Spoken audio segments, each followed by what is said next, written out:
nung pinapanood ko yung kanyang mga kanyang talumpati, no? Para sinabi ko sa sarili ko, okay talaga itong si dating senadora. Para siyang nag-orate, oratorical, para kasama siya sa oratorical contest. At kung ako ang judge, ipapanalo ko sa kanya mga third place. Nag-orate siya doon kahapon. Ngayon yung mga sinasabi niya, like number one, mali daw ang posisyon. Siyempre, mali ang posisyon kasi gusto niya pumasok ng ICC. Nakakalimutan niya na bilang abogado, dapat alam niya na tama ang posisyon ni Presidente Marcos Jr. na sinundan naman ang posisyon ng dating Presidente Duterte. Marami pa siya mga salita doon kaya daw papasok ICC kasi hindi naman daw na uusig yung mga dapat managot sa digmaan sa droga. Alam po ninyo, yan si dating senadora. Siya yung Commissioner ng Human Rights. Siya rin ang dating Secretary of Justice. Noong panahon niya, inimbestigahan niya yan. Kung totoo lahat ang mga sinasabi niya, teka muna. Bakit hindi ka nag-file ng mga kaso doon sa mga sinasabi mong sangkot? Like doon sa Davao, sabi mo, dating Mayor Duterte, naging presidente. Ba't hindi mo dinimanda? Nung ikaw yung Secretary of Justice, bakit hindi mo rin dinimanda? Ako na sasagot kung bakit hindi mo may demanda kasi nga yung mga investigasyon nyo, ang natuklasan nyo, hindi po pwedeng tumindig sa hukuman. Walang ebidensya, puro espekulasyon. Marami ang testigo ang nagsumpa, pero lumalabas, hindi naman corroborated, baka hindi suportado. Talagang babagsak sa hukuman. Meron pa siyang sinasabi na nung naging presidente raw si Presidente Duterte, anong ginawa niya sa Davao, na-replicate niya lang sa national. Yan gaya ng yung Operation Tonga pa, katok. Tapos mga tandem. Pero kung papakinggan mo mga salita niya, nag-i-speculate din siya. Yun daw tandem ng pumatay ng mga biktima may be hired. O biro niya, maybe, hindi siya sigurado, abogado ito nagsasalita. Yan ang problema. Hindi mo ginagamit ang pagka-abogado mo. Pero bakit po ito lahat siyang mga sinasabi mo. Dapat yan, as Commissioner of Human Rights, pinatawag mo si Mayor Duterte doon, naging justice ka, dapat nag-file ka na ng maraming mga kaso. Ang problema nga kasi, kadami nagsasabi na si dating Presidente Duterte, si ganito, si ganyan. But they never file cases. Why? Simply because talagang hindi mapuprubahan kasi na hindi kasi totoo Tapos sasabihin niya na itong si Presidente Duterte daw, ang mastermind at instigator dahil daw sa kanyang mga pananalita. Nakakalimutan noon itong senadora nito. Hindi pa naman siya nakakulong noon. In fact, I remember the first State of the Nation address, Mirsona, nandun siya sa harapan. Senador pa siya noon At maliwanag ang sinabi ni Presidente Duterte noon. Nagdeklara siya ng digmaan sa droga. He declared war on drugs. And yet, meron siyang pasubali, may warning siya sa mga pulis, sa mga law enforcement, napakaklaro Sabi niya, those who will abuse their authority dito sa digmaan ng droga will have hell to pay. Ibig sabihin, hindi maaari na basta patay ka ng patay. Kailangan sundin mo ang batas. At pag ginawa mo yon, impyerno ang aabot sa'yo. Suusigin kita hanggang ikaw ay makulong ng panghabang buhay. Yun ang ibig sabihin ni Presidente Duterte. How can you say now and allege that he was a mastermind? Siya na nga nagsasabi, huwag niyong gagawin niya sapagkat. At nangyari nga, di ba? Hindi po ba, kung talagang siya yung nasa likod, hindi maipapile yung mga kaso. Nagkaroon na tayo ng conviction, 3 na nakukonvict. Ang problema nga ho kasi, kaya ho, yan lang ang conviction natin.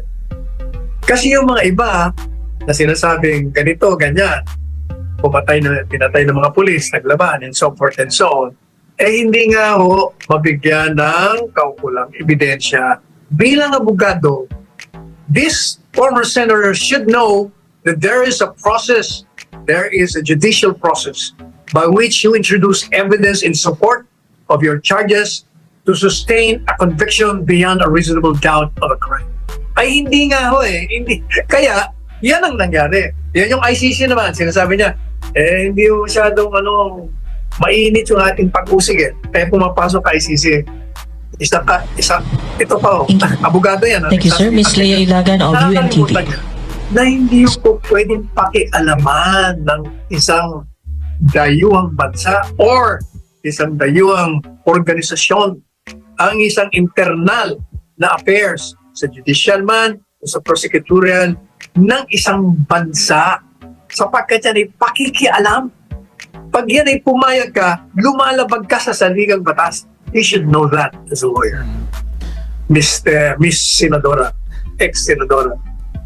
At well, kasama rin po ng dating senadora doon sa pagdinig sa Kamara yung mga naging yung kalaban din ng dating Pangulong Rodrigo Duterte, yung mga nasa mga kaliwang grupo.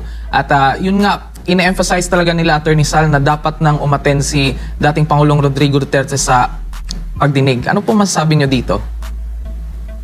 Yun namang isa ring nasa kaliwa ako, pareho lang. Hindi lang dating kalaban, hanggang ngayon kalaban pa. Ano yan? Puro lang daldal. Demanda nyo, matagal. Ako'y nasa Malacanang pa bilang tagapagsalita at dating punong abogado ng Pangulong Duterte. Hinamon ko naman po sila, magdemanda kayo. I-demanda nyo ng magkaalaman. Imbestiga kayo ng imbestiga. Hindi naman kayo nagdidemanda. Nag-imbestiga ang Commission on Human Rights. Wala nangyari. Secretary of Department of Justice siya. Wala rin nangyari. Isa lang ibig sabihin niyan.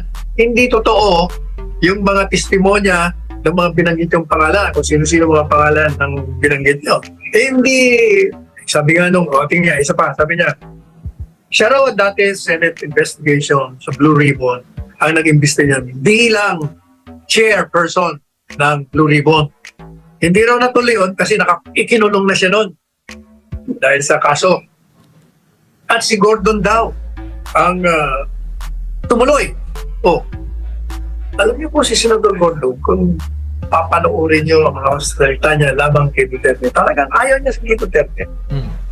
Kung totoo yung mga nakita niya doon sa investigasyon niya, sana tinuluyan niya, idinimanda niya. Pero dinismiss niya kasi sabi niya, yung mga testimonya nung sino ba yung anong pangalan ng dalawang yon? Si Pascarana, saka si anong pangalan ng isa? Bato ba yun? O whatever, Makuba. Hindi ko na maalala yung pangalan. Ano sabi ni Senator Gordon? Hindi mapagkakatiwalaan ng kanilang mga testimonya. Maliwanag yun Senator Gordon na yun. Di ba, galing siya kay Presidente Duterte. Yun nga po, Attorney Sal. So, kaugnay din sa isyong yan, Attorney Sal, sa isang panayam may sinabi ni Solicitor General Minardo Guevara na hindi hahadlangan ng gobyerno ng Pilipinas ang International Criminal Court o ICC prosecutor na makapanayam ang 5 bagong tukoy na suspects sa iniugnay na umano'y extrajudicial killing sa war on drugs campaign ni dating Pangulong Rodrigo Duterte. Gayunpaman, paglilinaw niya na hindi pa rin tutulong ang pamahalaan sa ICC sa kanilang investigasyon. Do you think it's ironic po, Attorney Sal? Ano pong reaction nyo dito? Hindi ba ito may tuturing na contradicting positions na hindi hahadlangan ng pamahalaan ng ICC kung magsasagawa sila ng investigasyon pero hindi din na sila makikipagtulungan sa kanila tungkol dito? Ano po masasabi niyo dyan? Yan naman Solicitor General na yan ever since palaging contradicting yan ang principal niya. Sabihin ang principal niya si Presidente Marcos Jr. Walang jurisdiction. Pero ang ginagawa niya, taliwas doon sa sinasabi ng principal. Sumulat siya, iusap siya, wag mo na imbestigahan. Nung tinanggihan, file siya ng motion for reconsideration.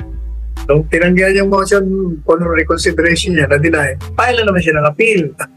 Palaging taliwas yan Hindi ko nga maintindihan kung paano, dati kong kasama niya, pero mawalang galang na si Maynard Hindi po pwedeng hindi kita unahin mali yung mga sinasabi mo O kaya bumabagsak tuloy ang rating ni Presidente Marcos Jr. dahil sa inyo, kayong mga nasa kabinete. Mabuting mabuti, merong diyang 6 sa inyo na matitino. at least nagiging saving grace ng administrasyong Marcos Jr. Pero kayo, at marami sa inyo, ang sumisira talaga sa imahin nitong mamantok. Mali-mali pa ba? Contradiction nga eh. Sasabihin mo, hindi kayo mag-cooperate. Pagkatapos, ahayaan nyo, ayan ang tawag mo doon. Di kooperasyon pa rin yun. Ikaw talaga, ang kulit nyo. Yun nga po, Attorney.